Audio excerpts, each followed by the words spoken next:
আসসালামু আলাইকুম ওয়া রাহমাতুল্লাহ। প্রিয় দর্শক, আপনি যদি জান্নাতে যেতে চেয়ে থাকেন তাহলে এই 7টি আমল করবেন ইনশাআল্লাহ। আজকের এই ভিডিওতে আমি একে একে প্রত্যেকটি আমলের কথা বলবো। মনোযোগ সহকারে দেখে এখান থেকে এই 7টি আমল শিখে নেবেন। পরবর্তী সময়ে প্রত্যহ যখনই সময় পাবেন 7টি আমল করার চেষ্টা করবেন ইনশাআল্লাহ। মৃত্যু পর্যন্ত আমলগুলো করবেন, অনেক দামি আমল। আল্লাহ তাআলা অবশ্যই তিনি যদি চায় মৃত্যুর পর জান্নাতে চলে যেতে পারবেন ইনশাআল্লাহ। তবে প্রিয় দর্শক, একটি বিশেষ কথা রয়েছে। দেখুন, আমরা জান্নাত পাওয়ার জন্য শুধু আমল করব না, আমরা শুধুমাত্র যে জান্নাতের মালিক, যে আমাদের মালিক, সেই মালিককে রাজি খুশির সন্তুষ্টি করার জন্য আমল করব। তাহলে সে আমলের অনেক দাম। নবীজি সাল্লাল্লাহু আলাইহি ওয়াসাল্লাম একটি দীর্ঘ হাদিস বর্ণনা করেন। নবীজি সাল্লাল্লাহু আলাইহি ওয়াসাল্লাম বলেন, হাসরের ময়দানে এক ব্যক্তির 500 বছরের খাঁটি ইবাদত নিয়ে আল্লাহর সামনে দাঁড়িয়ে বলবে, হে আল্লাহ, আপনি আমাকে জান্নাত দিয়ে দিন। তখন ওই ব্যক্তিকে আল্লাহ তাআলা বলবেন, বান্দা, তুমি কি জানো না আমার রহমত ছাড়া কেউ জান্নাতে যেতে পারে না? তুমি এই 500 বছর ইবাদত করলে কি লাভ হবে? তখন ওই ব্যক্তি বলবে, হে আল্লাহ, আমি 500 বছরের খাঁটি ইবাদত করলাম, তারপরেও আপনি আমাকে জান্নাত দিতে পারবেন না, এটা কেমন কথা? তখন আল্লাহ পাক রব্বুল আলামিন তাকে এমন সূর্যের তাপ দিবে হাসরের ময়দানে, সেই তাপ সে সহ্য করতে পারবে না। সে শুধু ছটফট ছটফট করতে থাকবে। তখন সে সারা হাসরের মাঠ শুধু দৌড়াতে থাকবে আর বলবে, আমাকে কেউ একটু পানি দিবে? আমার কলিজাটা একেবারে ছিঁড়ে যাচ্ছে, আমি এই মুহূর্তেই মারা যাব। অথচ পরকালীন জিন্দেগিতেও কিন্তু কোনো মৃত্যু নেই। তখন সে দেখতে পাবে একজন ফেরেশতা কিছু পানি নিয়ে হাসরের মাঠে ঘুরছে আর বলছে, কারো পানি লাগবে? কারো কি কোনো পানি লাগবে? এভাবে ফেরেশতা বলতে থাকবে। তখন ওই ব্যক্তি দৌড়ে চলে যাবে, ফেরেশতার নিকটে গিয়ে বলবে, আমাকে একটু পানি দাও, আমার কলিজাটা ছিঁড়ে যাচ্ছে, আমাকে একটু পানি দাও। তখন ফেরেশতা বলবে, আমাকে কিছু মূল্য দিতে হবে, তাহলে আমি আপনাকে পানি পান করতে দিব। তখন সে ব্যক্তি বলবে, তুমি কি চাও? তুমি আমার কাছ থেকে কি চাও?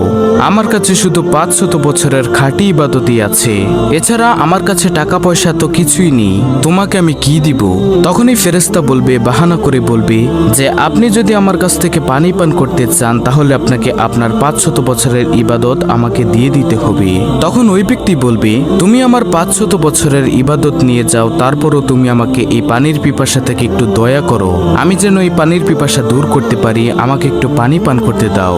তখন সে ফেরেশতার কাছ থেকে 1 গ্লাস পানি ক্রয় করবে তার 500 বছরের ইবাদত দিয়ে।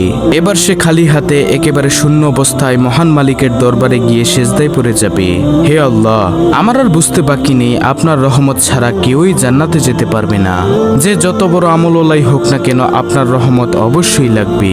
তো প্রিয় দর্শক, এই আমলগুলো করার সময় আমরা সব সময় একটা জিনিস ভাববো যে, হে আল্লাহ, আপনি আমাদেরকে এমন কিছু আমল করার তৌফিক দিন যাতে আপনি অনেক বেশি খুশি হতে পারেন। সুবহানাল্লাহ। তাহলে চলুন একে একে প্রত্যেকটি অর্থাৎ 7টি আমলের সাথে আপনাদেরকে পরিচয় করিয়ে দেই। তাহলে প্রিয় দর্শক, 7টি আমলের মধ্যে সর্বপ্রথম নম্বর আমলটি হলো, নবীজি সাল্লাল্লাহু আলাইহি ওয়াসাল্লাম বলেন, ও সাহাবীরা, তোমরা একটু আমার সামনে এগিয়ে এসে বসো। যে সাহাবীরা ছিল নবীজির সামনে, সেই সাহাবীরা আসলে নবীজি সাল্লাল্লাহু আলাইহি ওয়াসাল্লাম বলেন, আমি কি তোমাদেরকে এমন একটি আমলের সুসংবাদ দেব না, যে আমল তোমরা একবার করলে আল্লাহ পবিত্র কুরআনুল কারীম 10 পারা খতমের সমান সওয়াব দিবে? যে আমলটি তোমরা 2 বার করলে আল্লাহ তাআলা পবিত্র কুরআনুল কারীম 20 পারা খতম করার সমান সওয়াব দিবে? যে আমলটি তোমরা 3 বার করলে আল্লাহ তাআলা পবিত্র কুরআনুল কারীম 30 পারা অর্থাৎ সম্পূর্ণ কুরআন খতম করার সমান সওয়াব দিবে? সাহাবায়ে কেরাম তো ছিল আমলের জন্য পাগল পারা। তারা বলল, হে ইয়া রাসূলুল্লাহ সাল্লাল্লাহু আলাইহি ওয়াসাল্লাম, বলুন কোন সেই আমল? তখন নবীজি সাল্লাল্লাহু আলাইহি ওয়াসাল্লাম বলেন, ও সাহাবীরা শোনো, যে ব্যক্তি একবার সূরাতুল ইখলাস পাঠ করবে আল্লাহ তাআলা তাকে পবিত্র কুরআনুল কারীম 10 পারা খতম করার সমান সওয়াব দিয়ে দিবে। যে ব্যক্তি 2 বার সূরাতুল ইখলাস পাঠ করবে আল্লাহ পবিত্র কুরআনুল কারীম 20 পারা খতম করার সমান সওয়াব দিবে। যে ব্যক্তি 3 বার পাঠ করবে সূরাতুল ইখলাস, আল্লাহ তাআলা পবিত্র কুরআনুল কারীম সম্পূর্ণ অর্থাৎ 30 পারা খতম করার সমান সওয়াব দিয়ে দিবে। সুবহানাল্লাহ। এতটাই দামি একটি আমল হলো সূরাতুল ইখলাসের আমল। এই সূরাতুল ইখলাসকে যে ব্যক্তি ভালোবাসে, দয়াময় প্রভু আল্লাহ রাব্বুল আলামিন তাকে ভালোবাসে। সুবহানাল্লাহ। আর আল্লাহ যাকে ভালোবাসে তাকে দুনিয়ার বাদশাহী বানিয়ে দেন।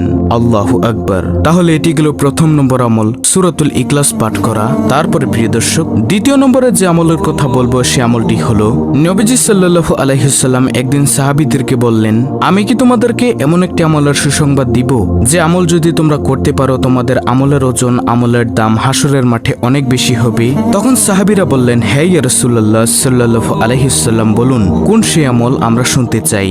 নবীজি সাল্লাল্লাহু আলাইহি ওয়াসাল্লাম বলেন, শোনো, যে ব্যক্তি প্রতিদিন 100 বার বলবে সুবহানাল্লাহি ওয়া বিহামদিহি, তার আমলের দাম, তার আমলের ওজন হাসরের মাঠে সবচেয়ে ভারী হবে।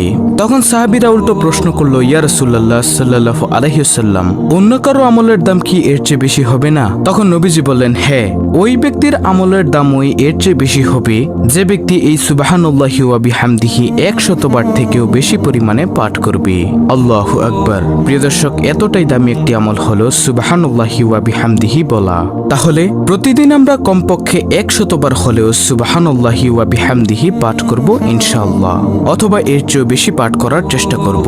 তারপরে তৃতীয় নম্বর আমল হলো রাদিতু বিল্লাহি রাব্বা ওয়া বিল ইসলামি দিনা ওয়া বি মুহাম্মাদিন নাবিয়্যা ওয়া রাসূলাহ সাল্লাল্লাহু আলাইহি ওয়াসাল্লাম। নবীজি সাল্লাল্লাহু আলাইহি ওয়াসাল্লাম বলেন, যে ব্যক্তি বলবে রাদিতু বিল্লাহি রাব্বা, অর্থাৎ আমি আল্লাহকে রব হিসেবে, ওয়া বিল ইসলামি দিনা, এবং ইসলামকে দিন হিসেবে, ওয়া বি মুহাম্মাদিন নাবিয়্যা ওয়া রাসূলাহ সাল্লাল্লাহু আলাইহি ওয়াসাল্লাম, এবং নবী মুহাম্মদ রাসূলুল্লাহ সাল্লাল্লাহু আলাইহি ওয়াসাল্লামকে নবী হিসেবে বেশ সন্তুষ্ট, তার জন্য জান্নাত অবতারিত হয়ে যায়।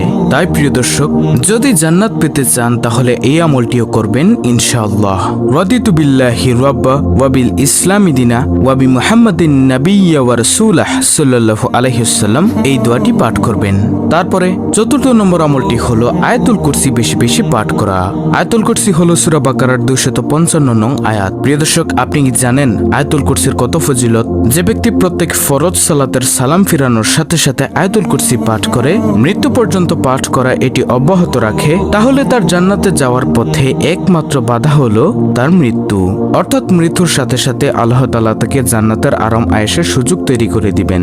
সুবহানাল্লাহ। তাই প্রিয় দর্শক, আমরা এমনিতেও এবং প্রত্যেক ফরজ সালাতের সালাম ফিরানোর সাথে সাথে আয়াতুল কুরসি পাঠ করব, মৃত্যুর আগ পর্যন্ত পাঠ করব ইনশাআল্লাহ। পঞ্চম নম্বর আমলটি হলো আপনি যখনই দোয়া করবেন তখন 3 বার ইয়া যাল জালালি ওয়াল ইকরাম বলবেন দোয়ার মধ্যে, আর 3 বার বলবেন ইয়া আরহামার রাহিমিন। এতে কি হবে জানেন? নবীজি সাল্লাল্লাহু আলাইহি ওয়াসাল্লাম বলেন, এক ব্যক্তিকে নবীজি দেখলেন যে তিনি মোনাজাত ধরছেন এবং দোয়া করছেন। নবীজি দেখলেন সেই ব্যক্তি দোয়ার মধ্যে ইয়া যাল জালালি ওয়াল ইকরাম বলে দোয়া করছেন।